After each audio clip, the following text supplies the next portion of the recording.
The fourth missed opportunity is the opportunity to reduce the debt. Debt is strangling our city. As the Board of Trade's report shows, debt servicing charges have been increasing at an annual rate of 15%. This year, Toronto taxpayers will pay some $450 million in debt servicing charges. That figure will continue to grow, particularly with interest rates that will eventually be beyond those of these historically low levels unless we take bold action now. Many of Toronto's neighbours, and Mayor McCallion has shown the way in Mississauga, are largely debt-free. One of the key elements in Chicago's turnaround is how it monetized key non-essential assets to pay down debt and invest in critical new infrastructure. We need to do likewise, and I've said it before and will say it again, we need to begin with Toronto Hydro. This is another choice between the good and the better. Toronto Hydro is a great asset. Last year it paid a dividend of about $25 million. But we have limited resources and growing needs.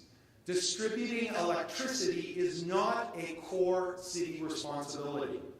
By monetizing, we give up the annual dividend of $25 million, but we would free up most of the $450 million the city is paying every year in debt servicing.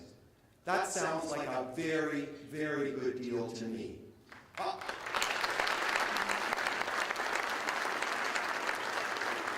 I am open to whatever mechanism will get the best deal for the taxpayer. That could be leasing, selling all or just a portion of an asset, or going to a public offering where residents could buy shares. To that end, I'm pleased that the city has been looking at monetizing its minority share in Enwave.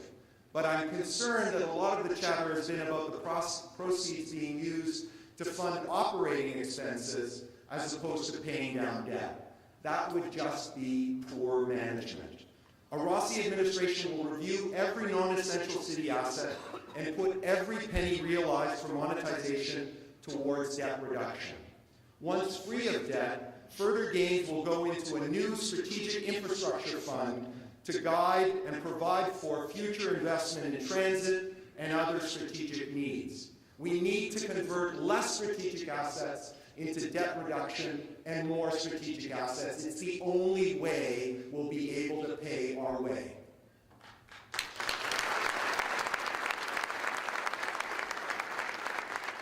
To those who say monetizing assets is off the table, I simply ask, how are you going to deal with the debt? What is your plan?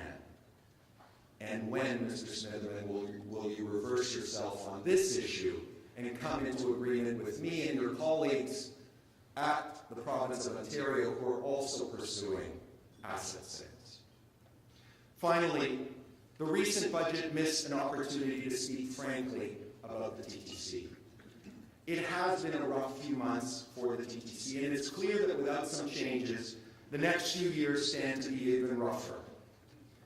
It's really tragic and ironic because the TTC's problems are surfacing at what should be an incredibly exciting time for transit in Toronto. The province is ready to make unprecedented investments in transit in the city. It's put $8.1 billion on the table. 6 weeks ago at the Empire Club, I questioned whether the TTC is capable of managing these multi-billion-dollar investments. Huge cost overruns and confusion on both the St. Clair West project and the Union Station platform extension point to a lack of leadership, transparency, and accountability at the Commission. I want the best transit system Toronto can afford, and I want it run by professionals, not politicians who have proven themselves incapable.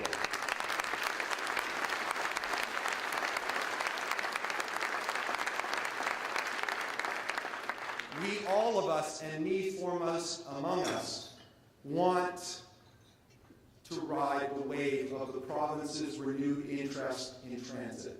But I don't want to be drowned by that wave. The stakes are just too high. This year, Toronto taxpayers will contribute almost $500 million to the TTC in operating subsidies. That's over and above the millions we pay in the fare box. The burden of carrying the TTC has turned Toronto taxpayers into one of North America's largest transit operators. Toronto is the only city in the world that is still trying to build and run extensive transit primarily on the property tax. Yet the budget said little about the crushing future burden Toronto taxpayers are taking on with Transit City, aside from wishing for a no-strings-attached deal with the province. Calls for the province and the city to knuckle down and fix the TTC have been increasing since I voiced my concerns. It was JFK who said, "Let us never negotiate out of fear, but let us never fear to negotiate." As mayor, I would pursue negotiations on the future of the TTC with the province, and unlike the current administration, everything would be on the table. Perhaps these talks will involve a different governance model for the TTC, one that brings it into some sort of new partnership or operating relationship with Metrolinx. Perhaps they will involve committing the city to using alternative service delivery and financing models in future stages of a balanced transit expansion, one that includes subways, LRTs, and bus rapid transit.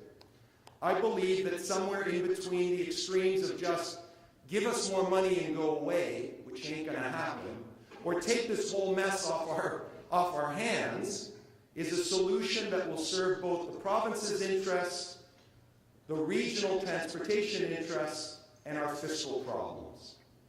We need to get on with it now.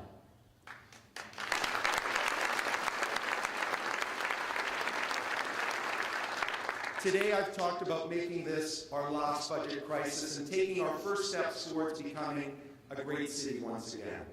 I'm determined to fix our finances, but that is strictly a means to an end. My vision for Toronto goes far beyond that. Once we have a firm foundation, we start attracting new economic growth to our region, adding to our tax rolls, adding jobs, then we'll truly be able to soar. One of the great things a great city does is share. I'm going to tap into our incredible well of civic energy by creating a City Builders Fund. Whenever the city currently approves a building project that goes beyond current zoning, it receives additional development fees that are earmarked for community projects in that ward, so-called Section 37 funds. But since most of the building permits are issued in the more affluent areas of the city, these are also the areas that benefit the most from these extra fees. That's not building up the city. That's widening the gap between rich and poor. As mayor, I will see to it that 50% of these fees reach the 13 priority neighborhoods by setting up a fund at the Toronto Community Foundation, where we'll work with United Way, with Maitri, with private sector, with all of you, and devise community projects on a matching funds basis. I love the idea that when we build the next condo in Rosedale, we get to also build community in Rexdale. So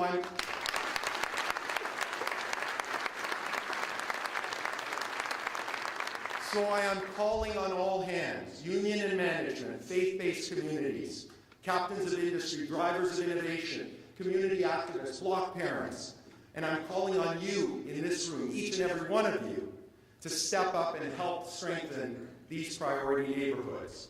Because in a city with its priorities right, there is a city without priority neighborhoods.